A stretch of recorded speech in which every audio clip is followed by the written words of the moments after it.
আমি doctor S K পাল আপনাদের কাছে এসে বিশেষ নামযুক্ত ওষুধ কিভাবে কখন প্রয়োগ করবেন। অ্যালিয়াম সিপা প্রভূত জলের মতো নাসিকা স্রাব ও সুস্রাব, সর্দি থেকে শিরোপীড়া সন্ধ্যাবেলা বৃদ্ধি পায়, কাশির ধমক প্রচণ্ড, কাশির ধমকে গলা ছিঁড়ে যায়, গলা ধরে কাশেন রোগী,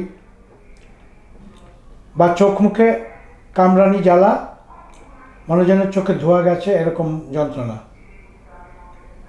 তখন কিন্তু অ্যালিয়াম সিপাকে আমরা স্মরণ করি বা আপনারাও স্মরণ করবেন।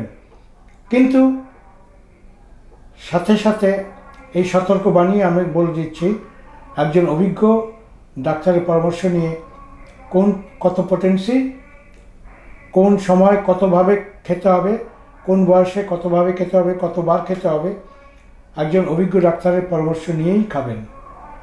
ধন্যবাদ।